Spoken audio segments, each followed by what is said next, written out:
안녕하십니까. 대한민국 정치, 경제, 사회 핫 이슈들만 모아서 구수한 사투리로 풀어드리는 사투리 썰전 까까유 시간이 돌아왔습니다. 오늘도 두 분 모셨습니다. 양성모 원장님 그리고 떡배님. 네.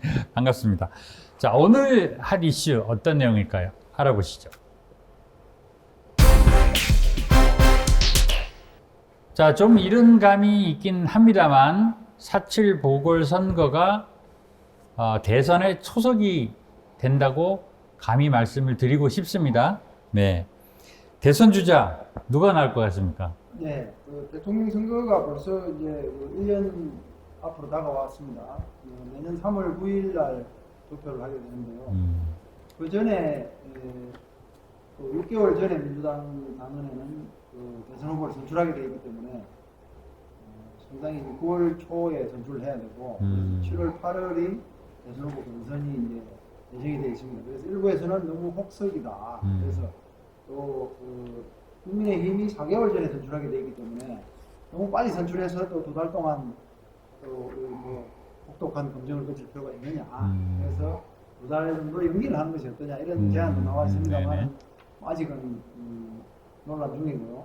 그게 또 특정 또 재판을 앞둔 김경수 지사를 염두에 두고 하는 이야기 아니냐 이런 오해도 받고 그래서 쉽게 바꾸기는 어렵지 않느냐 이렇게 봐서 전당대회도 2년 전에도 한 적이 있고 그래서 8월 29일이 원래 임기였고 그렇죠. 이번에는 이제 이낙연 대표는 대선 출마를 위해서 또 1년 전에 사퇴해야 돼서 사퇴했습니다. 네. 그래서 현재 그 이낙연 대표 전 대표가 이제 민주당 쪽에는 상임선대위원장을 맡아서 대선 레이스를 사실상 참여하고 있고요.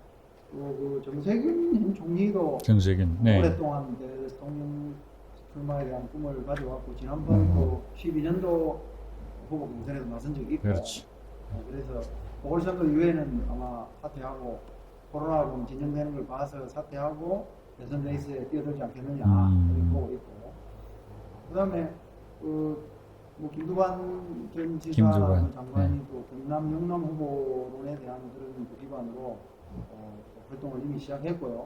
노무현 정신계 선언대 단체를 통해서 이미 출마지를 밝히고 움직이고 있습니다. 그리고 일부에서는 조국 전 장관이나 추미애 전 장관이 또 민주당은 전통적인 강성 친문재인 대통령 계열의 지지를 받을 수 있다. 그래서 이게 기본적으로는 민주당 쪽은 그렇게 나뉘는 것 같아요. 이게 이제 최근에 이제 김대중 대통령, 노무현 대통령, 문재인 대통령이 오면서 호남 후보가 유리하냐, 영남 후보가 유리하냐 이런 구도에서 김대중 대통령은 워낙 특출한 분이셨고 오랫동안 경륜을 가지고 사실상 호남 지역의 대표주자였기 때문에 또 중청의 도움을 받았지만은 당선이 됐는데 그 이후로는 현실적인 득표를 볼 때 노을경 쪽의 지지를 40% 가까이 받아야 된다. 그래서 영남 후보예요. 특히 노을경 출신 후보가 호남의 지지를 받는 노을경 후보. 그런 그림으로 이제 노무현 대통령, 문재인 대통령이 당선이 됐기 때문에 그래서 경남 출신 정치인들이 대통령 선거를 향해서 많이 거론이 됩니다. 그쪽은 보수 정당도 마찬가지로 홍준표 전 대표나 김태호 전 도지사 이런 분들 다 대선 주자로 분류가 됩니다만 경남 출신들이 희한하게 대선 후보라든가 이렇게 큰 꿈을 많이 꿔요. 그리고 우스갯소리로 경남도청에 가보면은 도지사 집무실 앞에 이렇게 큰 잔디밭을 만들어 놓고 헬기장이 있습니다. 그래서 제가 이제 주로 하는 이야기인데 도지사실에 이렇게 창밖을 다니다 보면 저거 타고 좀 빨리 날아가야 되는 이런 생각만 보던가요. 그러니까 서쪽에 놔두지 말고 도청 한가지 저쪽에 놔두지 말고 오른쪽으로 보면은 이 궁궐 못지않게 정원을 자꾸 해놨어요. 창원은 계획도시이기 때문에 우리말로 둘다 튕겨가지고 만든 거고 위생적인 타운이기 때문에 그래서 경남도지사들이 꿈을 꾸는 게 그런 게 아닌가. 그때 부산시랑은 아무도 대선이나 이런 이야기 한 적 없었어요. 울산도 마찬가지고 그래서 그런 것도 연관이 있다. 현재 민주당 후보들은 그렇고 이쪽 후보들도 이제 홍준표 지사, 김태호 지사, 원희룡 제주지사 그런 거고 이번에 오세훈 전 시장은 또 서울시장 탄력 받았지. 복귀하기 위해서 또 그렇게 뛰고 있으니까 이게 중도 진영하고 이 보수 진영이 정권 교체로 이렇게 결합이 된다면은 안철수 대표도 같이 결합이 될 수 있죠. 그래서 크게 보면은 정규제 자유민주당 부산시장 후보부터 이 충북에 있는 안철수 후보까지 뭐또뭐 금태섭 전 의원까지 그냥 해가지고 그냥 반 문재인 연합군이 만들어지면 이게 파괴력이 세지 않느냐. 그래서 이번에 재보궐선거에서 부산시장, 서울시장을 국민의힘 이 보수 진영에서 가지고 간다면은 상당히 위력적인 이 세력이 만들어질 거다. 그렇겠죠. 이런 네. 전망도 있습니다. 말씀 안 한 것 중에 또 한 분이 또 제4지대에 있는 허경희 형님을 말씀 안 하실 것 같은데요. 예. 의원님 이번에 또 서울시장 나왔어요. 그분은 이제 뭐 본인은 또 자긍심이 대단한 겁니다. 아, 네. 그렇죠, 아니 그렇죠. 내가 주장했던 대로 네. 뭐 결혼 보조금, 뭐 육아 보조금 뭐 주지 않느냐. 그러니까 이게 우리가 획기적인 생각을 처음 들으면은 다 경원시 됩니다. 무슨 소리 하나 이렇게 되는데 근데 또 가다 보면은 이렇게 하나, 잠깐만 하나 이렇게 되는 거 이게 현실이 녹록지 않기 때문에 가다 보면 이제 이 생각 저 생각이 드는데 예. 그래도 뭐 그 후보 같은 경우는 이제 뭐 재산 70매덕을 등록을 했더라고요. 분명히 종교활동을 열심히 이렇게 해가지고 종교활동처럼 열심히 이제 그 자기 단체를 만들어가지고 아주 그 매니아층, 핵심 매니아층으로 모으고 있잖아요. 크게 한 분인데 어쨌든 뭐또그 모시겠습니다. 뭐 박근혜 전 대통령 뭐 옷가라지라도 좀뭐 결혼하자는 제의를 받았다 하니까 그런 쪽으로 뭘 또 그래서 아 진실만 말씀하세요. 본인이 그 주장을 하셨습니다. 아니 그런데 저 전라도에서도 지금 현재 실은 어느 누구라고 우리 지역 출신이라 해서 지금 현재 마음에 두고 있는 사람들이 거의 없어요. 특히 뭐 경남권에 능력만 된다면 경남이 아니든 뭐 북한 사람이든 뭐 미국 사람이든 능력만 될까 우리나라를 잘 막 휘어잡을 수 있는 사람이면 아유 통과 아닙니까? 아 그리고 그래서 지금 현재 저 제5의 인물을 솔직히 지켜보고 멀리서 관망하고 있는 분들이 꽤 전라도에도 많다. 꼭 지역으로 솔직히 전라도는 많이 변했어요. 완전히 변했어요, 이제는요. 그래서, 그분들도 솔직히 조심해야 될 겁니다. 나는 전라도 출신이니까 우리 동네에는 걱정하지 마시오. 그 필요 없어. 사람 보고 제대로 하지, 못하면 빠꾸제, 우리는. 아니, 근데 요즘 여론조사 1위를 차지하고 있는 분이 윤석열 전 총장입니다. 네. 그거에 대해서 어떻게 생각하십니까? 아, 근데 이분은 뉴스에 의하면은 저 집안에서만 우셔우셔 해갖고 막 한다고 하는데, 아이고, 참, 어떻게 저도 지켜보고는 있습니다만은,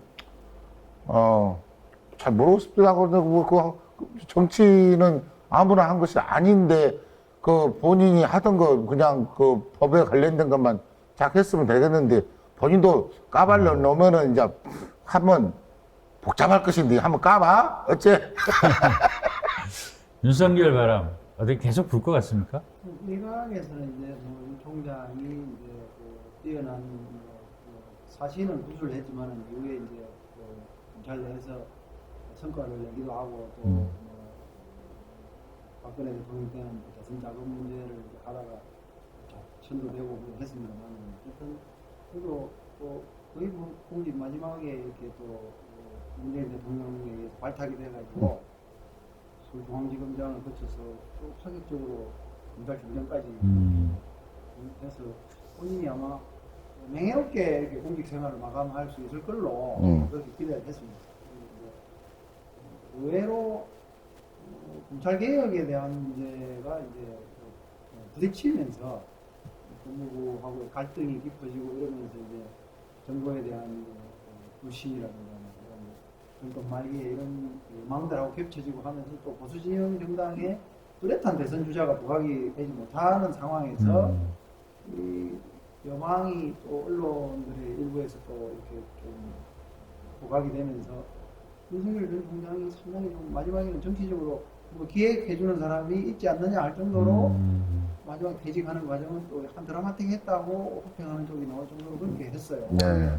상당히 뭐 그걸 또 이낙연 전 대표 같은 경우는 부정적으로 공직자의 자세가 아니다 이렇게 평가할 정도로 상당히 정치적으로 개입을 하는 그림을 그려줬습니다. 그러면서 이제 상당히 40%에 육박하는 이런 지지율이 나오는 데도 있는데 또 한편에서는 그렇다면은 그런 바람을 살려서 보궐선거에서 어떤 지지를 하거나 지원을 하거나 자기 영향력을 키울 수 있는 선거를 통해서 정치인은 성장한다고 볼 수 있거든요. 그렇죠.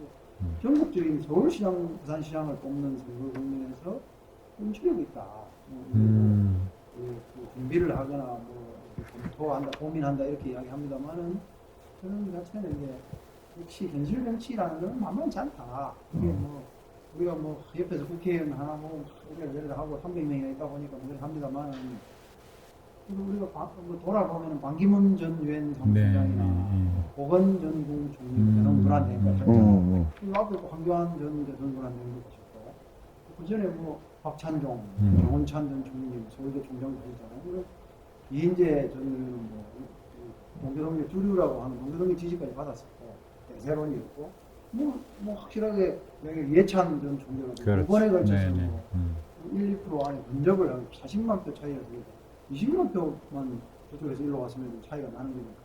그래서 청년 선거라는 큰 정치인이 된다는 건 우리나라 정치 여건에서 대권 후보 거론이 되고 또 그렇게 실제 접근해 가고 하는 문제는 그렇게 뭐 일시적이거나 또는 1년, 2년 또는 뭐 5년 이상 대세론을 봐도 두 번에 걸쳐 대선에서 예정대표는 실패하고 하는 이유가 이게 기세도 좋아야 돼.